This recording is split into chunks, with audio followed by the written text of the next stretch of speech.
So this is actually the second time I'm recording this, because the first time my computer decided to restart and lose all of my voice recording. Yay! Hello again team, it's Jess or JashiiCorrin, and welcome back for my teacher planner video. In today's video, it's really just going to be a flip through of my teacher planner as it is at the moment, and me talking about some of my thoughts about this planner in general. As per usual, if you're curious about any of the materials I used in the setup of my planner, they are found in the description box below. If at the end of this video you guys still have questions about this planner, please do leave them in the comments below. I'm going to try and talk about the things that I think maybe most of you will be curious about, but if you do still have questions, I'd love to hear them. So this is an Erin Condren teacher planner. It's actually also my first Erin Condren ever, which makes it very exciting. I got this one back in December of last year just because I was kind of feeling that my planning process for teaching needed a little bit of a revamp. Previously, I'd been using my bullet journal to record my lesson by lesson schedule, as well as housing some of the checklists that I had for each topic to make sure that I had my materials ready. Along with my bullet journal, I was also using my digital markbooks to record any of my grades that my students attained in our assessments, as well as sometimes using that to record lesson sequences and making sure I had my materials prepped. The main reason I decided to get a teacher planner is because I felt that I was recording the same information in too many places. So I really just wanted to consolidate it and have one space for all of my teaching stuff. All of my to-dos and events and tasks and whatever else. The idea behind this is it would just take all of the teaching stuff out of my bullet journal and put it into here, as well as helping me simplify some of the stuff that I was keeping in my digital markbooks. I am still using those digital markbooks because the things that we record for our student assessments need to be put onto our digital management system anyways, so it is still worthwhile to have a digital copy for me because it just makes that easier. Also, it makes data manipulation and actually doing analysis and stuff a lot easier, so I am still using those ones. Having a look at this one though, so as I said, this is an Erin Condren teacher planner, and honestly I think it's gorgeous. Rainbows and watercolours are something I love, so this watercolour world map is right up my alley. One thing that's a bit of a bummer is that it cuts off at halfway through Australia, so you don't actually get to see where in Australia I'm from, and you also don't get to see where I am now, which is New Zealand. Despite that though, it is still really pretty. You can see that I also got my name and my email address printed on here. I've just got a sticky note over that because you guys don't need to know my school email address. You don't need to send me emails at school. The front and back cover are both this laminated cardstock, so it is really durable, it's waterproof, and it's actually held up quite well for the toting I've been doing with it back and forth from school. Because this is a 12-month planner, it is quite chunky, it is quite heavy, and it is certainly a lot bigger than the planners I'm used to. It has this nice big coil though, so getting through all of the pages has been quite easy so far. I do also appreciate that the cover is removable, so if I did ever get sick of this beautiful cover, then I could remove it and get myself another one. I do expect though if you remove it too many times, you probably weaken the joins along here, so I'm not going to remove it for you guys. But just know that that is something you can do. Jumping on into it though. On the inside cover we just have some space with some ruled lines. I think this would be a space that you could use like dry erase or wet erase or whatever they are markers on. Because it is laminated, it essentially works like a mini whiteboard. But I also feel like depending on what pens you use, you'd probably get transferred to this page. So I haven't put any pen on here just yet. As you can see, I do have a little post-it note here for some of the things I thought I might want to include in this planner. I haven't gotten around to putting them in yet, so they are just on this post-it note for now. This is also going to be a recurring theme for this planner. I do have a couple more post-it notes with ideas that just haven't come to fruition yet. Originally I was planning for this space to house my school timetable, but I haven't got it in a way that I want it to be put in here yet. And by that I mean, I've got it printed out, it's all filled in, but I think I might want to laminate it before I stick it into this side. I'm not really too sure yet, so haven't quite gotten around to that. On this page we just have "This book belongs to me" and a sticker that says "A little progress each day adds up to big results." Flipping on over to the contact page. So obviously this is my contact information, you guys don't need to know that. So name, school, and the year. And then on this side it's just like email address, school physical address, that kind of stuff. For the other sections, you can see I haven't really filled those out yet. I don't have classroom volunteers, so I don't really need to fill this section in. In terms of classroom events and date information, I record all that on my monthly logs, so I don't really think I need that here. I could possibly use this to record term dates, but I haven't really felt the need to yet. Maybe I'll write that down.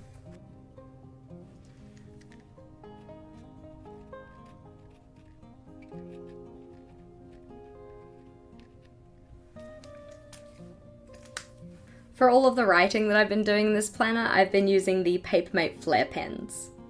In terms of classroom resources and the websites and passwords, classroom resources mainly gets recorded on Lab Logger because I'm a science teacher, we have labs and we need to book lab equipment. In terms of websites and passwords, I might record the websites that I mainly use down here and possibly put password hints, but I wouldn't feel very comfortable actually recording passwords in here because I take this book with me to school, and that means there are plenty of people there who might happen upon my passwords for various websites, and I don't really want to risk that, so not going to be recording passwords in here. Flipping on over though, we have the communication log, and honestly, most of my communication is done via email, so I have a pretty good record of it in my inbox and my sent folder. 2, I send a shit ton of emails, so this much space might last me a week, but I don't really feel the need to record those things. And 3, because it is done via email, I have email chains, so I know the reasons for each of my emails, and once they're resolved, I delete them. This might be good to record for phone conversations, but then maybe 5 lines would get filled in for the whole year. So not really too sure how I'm going to use this one just yet. After this we have the year at a glance. So this is an 18-month calendar that goes from midway through last year to the end of this year. I also just used a piece of washi tape to denote that this was the start of 2020. For this one I have a simple color code where the light purple days are all of the holidays. I have a darker purple or brighter purple for any of the days that I applied for leave and thus wasn't at school. I have a yellow for any sick days, where I thus was not at school. And then I have blue for any staff only days. So days where it's a holiday for the student, but not for me. I also figured that this one would probably be a page that I want to turn back to a fair few times, so I just also included my Cultivate What Matters magnetic bookmark. On this one you can also see that I wrote down the week numbers, so for instance we have week 0 of term 1, week 1 of term 1, week 2 through 5, 6 through 10, and 11. And then here we have week 1 of term 2, and so on and so forth. After this one we have another kind of year at a glance page. Again, not too sure what I'm going to use this one for. I put some ideas down on a sticky note, so maybe something to do with the inquiry process and the things I need to do each month for that. Possibly as an assessment calendar, but I kind of feel like I'd like to record that by term rather than by month. And then possibly something like a highlights reel. Again, no decisions have been made, thus the post-it note. After this we have a couple of pages of graph paper, and I know that for the people I've been watching on YouTube, a lot of them seem to use this as a seating chart space. Also at the top it says create seating charts, organize groups, track learning assessments, and log other important information. Again, at this stage, not too sure how I'm going to use it, but I've got my sticky note with my idea, we'll see if that actually happens. So we have 2 pages of that. And then we have some lined pages before each month starts. For this one I've just used it as a thoughts page, so I've recorded a couple of thoughts here, which is education perfect for homework, not in class, to reduce laptop use. Because we're a laptop school, our students spend a lot of time on their laptops. So I was kind of looking at ways that I could reduce the amount of time they spend on screens in my classes. Along with that, I also noted down the idea of making my classes a headphone-free zone, because I find that when the students use headphones, they're usually a lot louder, because they don't remember that They don't have to speak louder to talk over their music, because they're the only ones that can hear it. Anyway. So before each month starts, we have a space with a whole bunch of ruled lines, and then a section for dates to remember before you flip over to the monthly calendar. I'm not really too sure how useful this dates to remember section is going to be, because literally on the next page, there is a calendar. On this one though, I recorded all of the things that I wanted to get done before term 1 started, and I made fairly good progress on them, but still could have done some more. On this side, I just wrote down a little note about one of my lessons. So I just wrote down that the introduction to redox is a lot for the first day, and I might want to consider cutting it down a bit. This one's in blue because all of my different subjects are color-coded, so blue is for chemistry. Onto the monthly log. So you can see that the washi tape that I have here, which I've used on every monthly calendar, is to denote the holiday periods. I've also tried to make it so any of the decoration that I use on each of the monthlies is within the colour palette of the planner. So as you can see, this one was this kind of bluish green colour, so most of the stickers that I've tried to use are in that same colour palette. I just like how it makes it look a little bit more cohesive. This one is a Sunday start, which honestly is really tripping me up. So you can see some of the things I wrote down here. I thought I was writing it on a Tuesday, but Tuesday's actually over here, so thus the arrows. I personally prefer to do mine Monday through to Sunday, but it was going to take way too much effort to change all of the numbers on each of my monthly logs just to get a Monday start. On these monthly logs, I'm mainly recording major school events or meetings that I need to attend, stuff like that. Again, there's a section for notes down the side, and there is also a mini calendar for the upcoming month. Flipping on over, we're then into the weeklies. So this one was for the 30th through to the 3rd, 30th of December to the 3rd of January, thus not really a lot to record. Each of the weeks though, you have 6 columns, which I'm using for each period. I'll show you when we get to it. And then they have only the weekdays, so no weekends. Flipping to a week that actually has something written on it though. So, not this one, not this one, this one, which was week 0, so staff only week. Conveniently for staff only week, we had 3 sections of the day, so first time slot, then morning tea, second time slot, then lunch, and then third time slot. So up the top here, I just wrote out what each of those periods of time were, and then I just recorded what we were doing in the sections below. On the side here, I just write out some of the things I want to get done for that week. So for week 0, that was mainly printing, making sure week 1's resources were ready, and preparing my Getting to Know You survey. You can see that down here I've just re-recorded what the time was, noted where that thing was actually taking place, writing down what it was actually going to be about. I drew a little person icon for who was leading that session, and then if I had any other notes, I just put it with a little exclamation point. So this was the week before school started. Once school started, then each of these were my lessons. So you can see we have period 1 through 6 along the top, so period 1 for Monday, period 1 for Tuesday, etc, etc. Typically speaking, and what I've done traditionally in my bullet journal, is I like to have the days of the week running along the top and then the periods running down. So this would be Monday, period 1, period 2, period 3, period 4, etc. But as you can see, this one's set up in a horizontal way, so each day goes across the page. Any events that were happening on each day would just be recorded on the side here, so I've noted down like briefing times and meetings and parent-teacher evenings and stuff like that. Again, I used this section for any of the things I wanted to get done that week, and then all the stuff in here is about each period that I have. I've color-coded these based on my classes, so again, blue is for chemistry, I have green for biochem, yellow for phys-chem, pink for one of my year 8 classes, and orange for the other one. Then as a combined category, I have purple for both CAS and study, because they don't happen as frequently, and I like purple. Any of our assemblies or non-contact time is in pale grey. So for each week, what I start off with, if we just flip to one that's empty, let's see, this one for instance. So I start off with just putting down the colour strip and then writing out what the class actually is. And then once I have that in place, what I try to do is then go and write down the lesson title directly under that. So for instance, on Wednesday the 26th for chemistry in period 5, we're going to be having their redox internal assessment. So redox internal is the thing that's happening, that's the lesson title, and then underneath that I'll record any of the materials I need to prepare.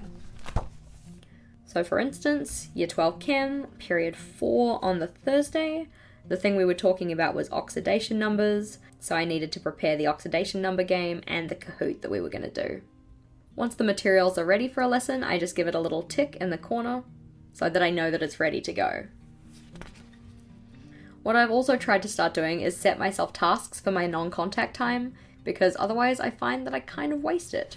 One of the things that kind of bothers me about this planner is that I'd prefer to have all of my weeks for one term together, but they're separated by month. So at the end of January, so January 31st, we then flip over, we have another notes page, lined paper, and then we're into February, which has the lined sections, the dates to remember, and then the calendar again. What I'd really prefer for it to have was just me flip over from week 1 to week 2, but I think it's probably just going to be something that takes some getting used to. Having a look at a monthly calendar that actually has some more weeks though, you can see on Monday I also record which week of the term it is, so that was week 1, week 2, week 3, week 4, etc. Again, the stickers that I'm using I'm trying to keep in the same colour palette. What I've also started doing is putting a little sticker on each month that I can use to check off when all of the materials for a day are ready. So you can see that the materials for weeks 1 and 2 are already done, because weeks 1 and 2 are finished. For week 3 though, I've got half prepared days for Monday, Tuesday, and on Wednesday we're going on EOTC, or Education Outside of the Classroom, or Camp Week. And I still need to do a fair bit of preparation for that, so wouldn't even really call it started. After the monthly though, you're back on into the weeks. So here is week 2, you can see that we had the first 2 days of the week in lessons, we then had Athletics Day, we then had Waitangi Day, which was a day off, and then we had a staff only day, so back to that style that I used in week 0. I've also been using this little Erin Condren ruler that clicks in and clicks out. It's kind of like a bookmark for the week that I'm on. After week 2, we have week 3. So you'll notice that I also write down the week number in this top section here so that I know when I am. So next week we have the first 2 days of the week again, and then we have EOTC. For week 4, we're back into regular classes. Haven't really planned out my lessons for week 4. You'll also notice that for everything blue here, except for this one, because that's when I realized I was doing it wrong, I wrote down year 11 Phys Chem, because last year blue was for my Phys Chem lessons. After week 4, we have week 5. And then that's the end of February, and we're into March. So I haven't written anything here because I don't have any things to do for March just yet. Started filling out my calendar. And haven't color-coded any of these sections because I'll do them as I get closer to the week. So having a look at each month in particular, we have April, where we have the holidays again, thus the washi tape. We have May, which doesn't really have a lot going on at all. Yet. We have June, which has a holiday day here. July, again, large section of holidays there, because that's going to be our mid-year break that has 3 weeks of holidays, not just 2. August, September, so you'll also have noticed I'm still trying to keep those stickers within the color palette. October, with a birthday sticker for me. November, and December. After the month of December, we then have the checklist pages, which I haven't actually gone and filled in yet because I'm waiting for my class lists to actually be reliable. In the first couple of weeks of a new school year, there's a lot of changing that happens in terms of my roles, so I'm waiting for all of that to settle down before I actually go and write my students' names in here. I'm also not too sure what I'm going to use these checklists for. Again, as I mentioned, I record all of my grades and assessment data on my digital markbook. So I'm thinking I might use this as more of a behavior log or something like that. I have cut this page down though because I am intending on using this and this for whichever list of students I include here. We've got a bunch of these pages. Heaps and heaps and heaps. I can't remember how many extra I got because I really thought I was going to use this, and now as it's here, I'm really not sure what I'm going to use it for. Heaps and heaps and heaps. And then we have some sticker pages. So I've used a couple of them, but not too many. Again, I like to try and keep them within the color palette for the month to the best of my abilities. More stickers, more stickers, more stickers. Then we have a cardstock pocket, which I haven't really found a use for yet, but it's here for when I do need it. And then we have the plastic pocket, which I find to be better, honestly, just because I know it's going to hold things in there better because it isn't open at the top, if that makes sense. So I'm just using this space to hold some of the other stickers that came with this planner for the different holidays that are important. Obviously I pulled off the ones that I did want and I've left the ones on that I do not need. And then this is where I've stuck my timetable for now. So it's nice and secure in the plastic pocket, won't get dirty. And then we have the back cover, which has the other part of the world map. Still sadly no New Zealand though. All in all, I am really enjoying using my teacher planner. I've been using it way more than my bullet journal over the past couple weeks. And I'm interested to see what other things that I can put in here to really help me with my planning for my classes. If you guys had any suggestions about things that I could include in here, especially if you're a teacher yourself, I would love to hear about that. Also, if you guys have any teaching related planners that we have on YouTube that you'd like to recommend me, I would love to hear about that as well. I'm always on the lookout for new inspiration and I would really appreciate your help. Thank you for watching, team. If you liked today's video, please do make sure to give it a big thumbs up. And if you wanted to see more from me, feel free to go check out one of my other videos. Until next time, bye!